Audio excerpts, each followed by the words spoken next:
Bien, Monsieur le Président, si nous sommes aussi nombreux cet après-midi à nous inscrire dans le cadre de ce débat de l'article 5 du texte de loi, c'est bien évidemment parce que cet article est au cœur aujourd'hui des injustices de ce même texte, en particulier bien évidemment le recul historique que représente le report de l'âge légal de 60 à 62 ans.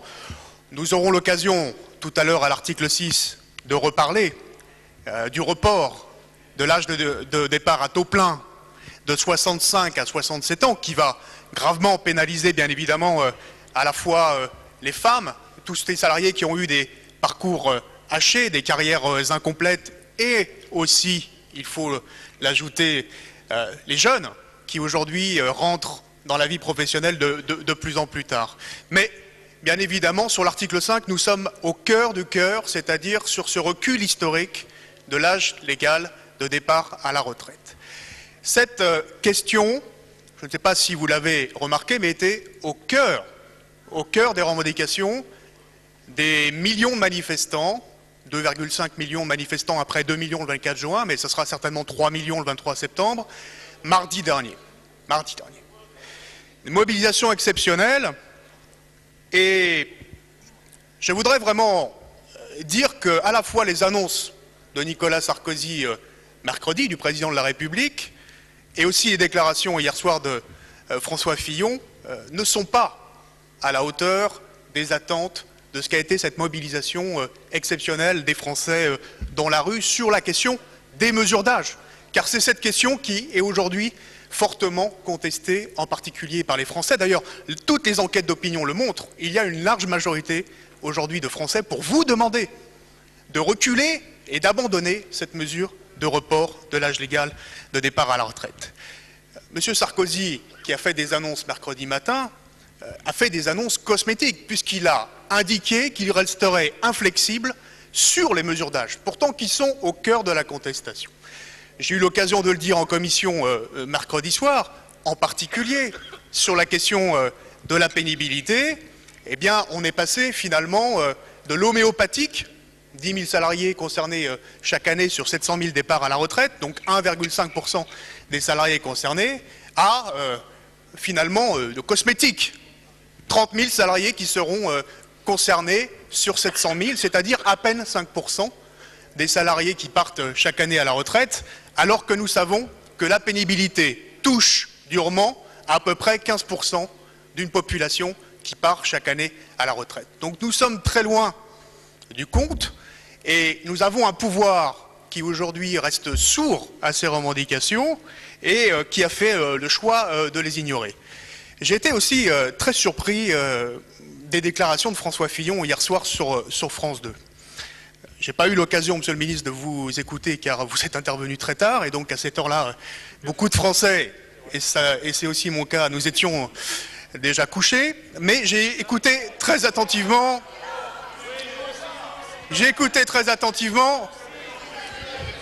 Nous verrons ce soir qui est encore présent.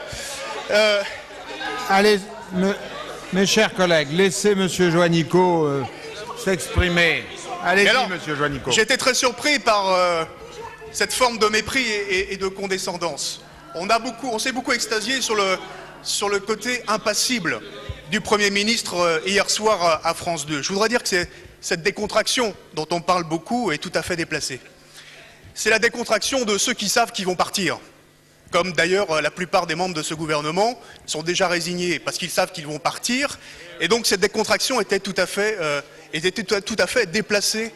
Et je pense que dire aujourd'hui aux Français « circulez, il n'y a rien à voir, nous ne bougerons pas, nous sommes droits dans les bottes », je pense que vous vous préparez des difficultés pour les prochaines semaines qui seront des difficultés considérables, parce que c'est la crise sociale qui se prépare et qui va être amplifiée. D'ailleurs, les organisations syndicales y sont revenues largement hier. Alors, bien évidemment, l'âge de départ à la retraite, déplacé à 62 ans, vous en avez fait un pilier et vous l'avez mis au cœur de votre plan. Bien sûr, ça participe de l'injustice de cette mesure, en même temps que l'on sait que 92% du financement de cette réforme va être assuré par les salariés, mais parce que vous en avez fait simplement une approche comptable et financière. Aujourd'hui, pourquoi vous essayez de tenir bon sur cette mesure d'âge? C'est parce que vous savez que si vous n'avez pas ces mesures d'âge-là, vous ne pouvez pas financer, puisque vous êtes dans la justice, aujourd'hui votre réforme des retraites.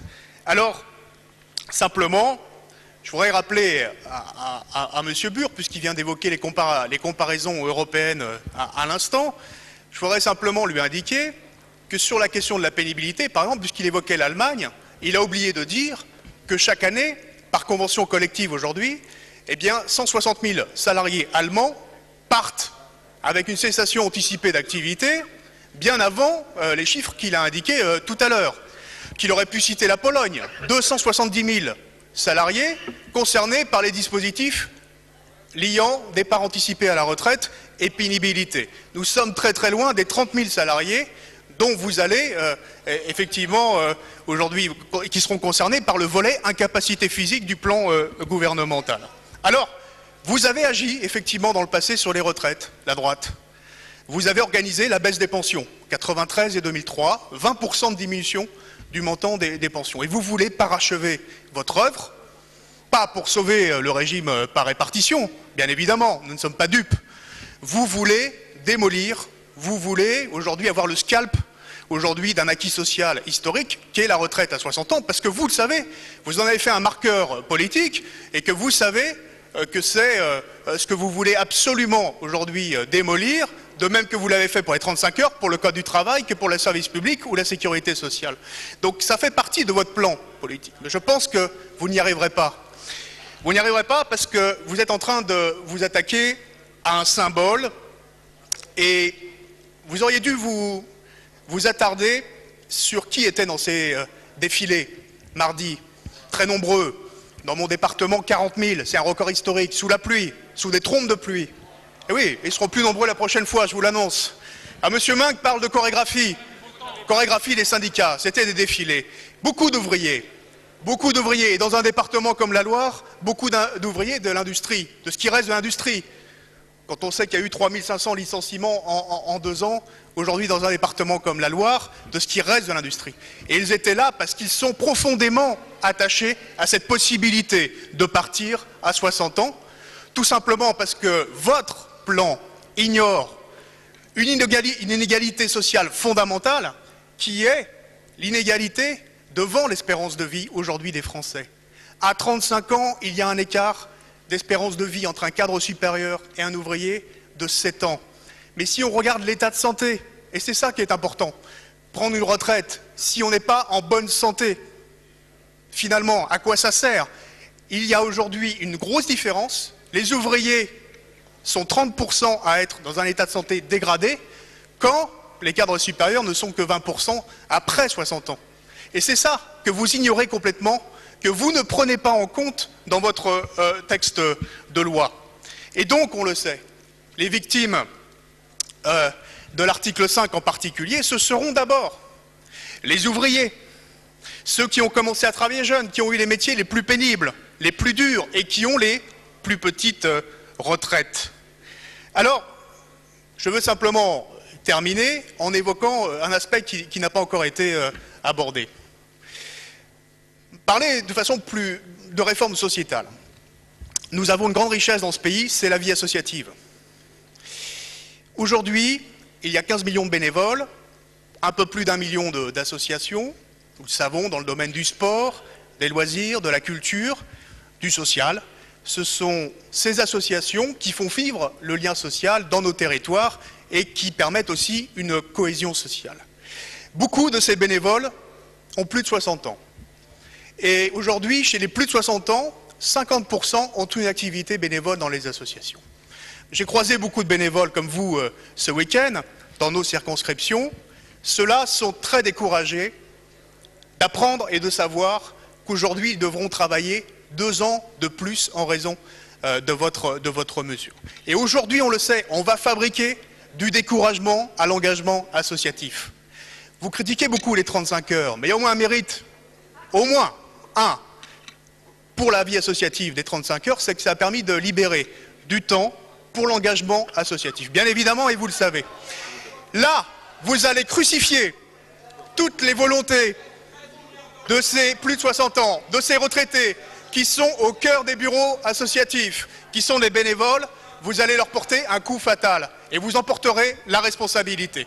Pour toutes ces raisons, bien évidemment, il faut qu'ici nous ayons le débat jusqu'au bout, que vous reculiez et que vous entendiez le message que vous ont adressé ces millions de Français mardi et que, enfin, vous preniez la mesure de la crise que nous sommes en train de traverser par votre faute. Madame Aurélie